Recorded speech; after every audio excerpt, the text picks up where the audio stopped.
जय हिंद साथियों, M G के सिंह। और अभी पिछले वीडियो में देखे थे थर्ड जनरेशन। आगे हम पढ़ेंगे कि फोर्थ जनरेशन कंप्यूटर क्या है, फोर्थ जनरेशन कंप्यूटर का ड्यूरेशन क्या है, यानी कब से कब तक चला, और फोर्थ जनरेशन कंप्यूटर में कौन कौन से कंप्यूटर यूज किए गए और डेवलप किए गए।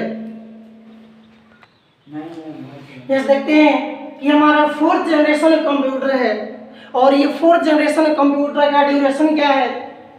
तो 1975 टू 89, अब हमारे 1975 टू 89 यानी 1975 से 89 के बीच जितने सारे कंप्यूटर डेवलप किए गए या जितने सारे कंप्यूटर यूज किए गए वो सारे कंप्यूटर हमारे फोर्थ जनरेशन कंप्यूटर में आएंगे।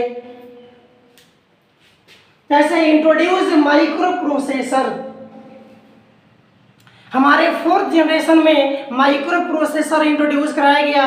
जैसे थर्ड जनरेशन में आईसी, सेकेंड जनरेशन में ट्रांजिस्टर और फर्स्ट जनरेशन में वैक्यूम ट्यूब, वैसे ही फोर्थ जनरेशन में माइक्रो प्रोसेसर यूज किया गया, इंट्रोड्यूस कराया गया। इस पर देखते हैं कि माइक्रो प्रोसेसर होता क्या है। तो a microprocessor is a chip, यानी कि हमारा माइक्रो प्रोसेसर जो होता है ये एक छोटा सा डिवाइस होता है, चिप होता है, controlling all the necessary components of the computer. यानी माइक्रो प्रोसेसर हमारा एक छोटा सा डिवाइस होता है जिस डिवाइस के यूज से अपने कंप्यूटर के जितने सारे नेसेसरी कंपोनेंट्स होता है, जो भी नेसेसरी कंपोनेंट्स होता है उस कंपोनेंट्स को कंट्रोल करते हैं।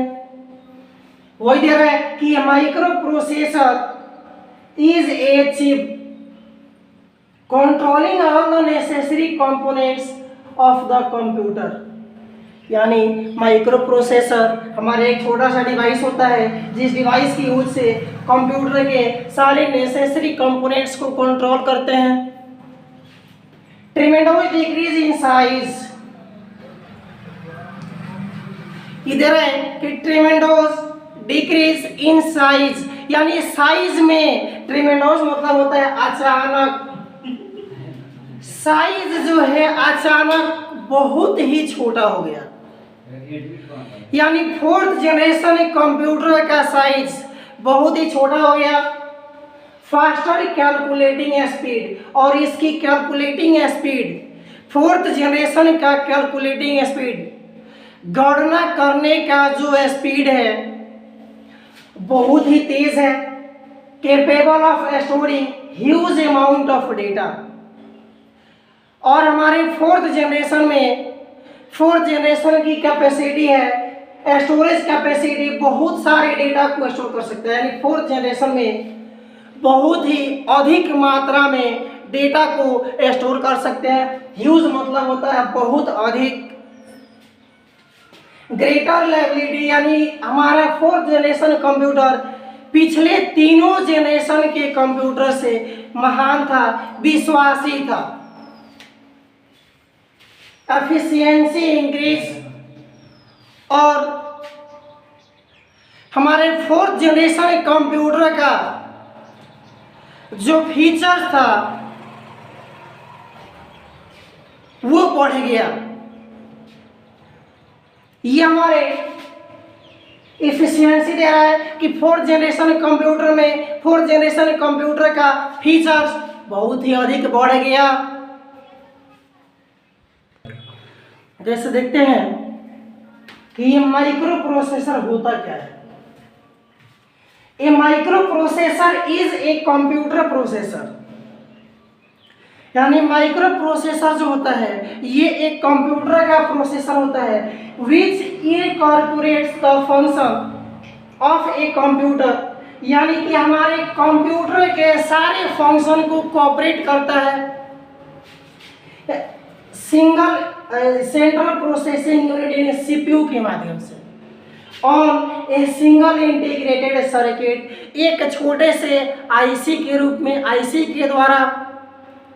यानी माइक्रो प्रोसेसर हमारा जो होता है ये कंप्यूटर का प्रोसेसर होता है जो कंप्यूटर के सारे फंक्शन को कोऑपरेट करता है। किस रूप में? तो एक छोटे से आईसी के रूप में, आईसी के द्वारा। जैसे फोर्थ जनरेशन कंप्यूटर का फीचर्स, कि हमारे फोर्थ जनरेशन कंप्यूटर का फीचर्स क्या है? दिया वेरी चीप। चीप मतलब होता है सस्ता, चीप मतलब छोटा भी होता है। तो CHEAP चीप मतलब होता है सस्ता, और CHIP चीप मतलब होता है छोटा। पोर्टेबल एंड रिलायबल, ये फोर्थ जनरेशन कंप्यूटर जो है बहुत सारे कार्य को ही कंप्लीट करता था और विश्वासी भी था। यूज ऑफ PCS, और ये कंप्यूटर पीसी यानी कि पर्सनल कंप्यूटर के रूप में यूज होता था। Very small in size, size में बहुत छोटा था।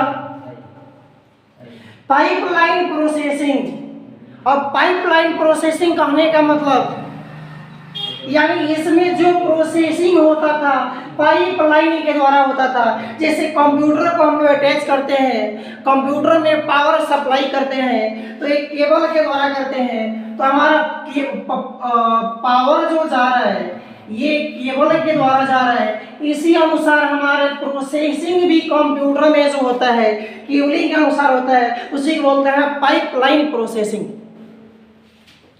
नो एसी रिक्वायर्ड, और इसमें कोई भी अल्टरनेटिव करंट नहीं था, यानी एसी नहीं था। Concept of internet was introduce, और हमारे फोर्थ जनरेशन में ही इंटरनेट का कुछ कॉन्सेप्ट इंट्रोड्यूस कराया गया।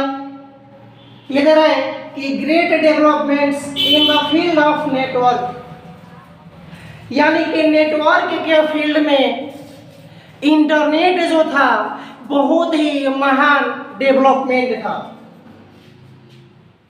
Then computers became easily available, उसके बाद हमारे कंप्यूटर जो है सारी जगह आसानी से अवेलेबल हो गए, यानी सारी जगह इजीली मिलने लगा।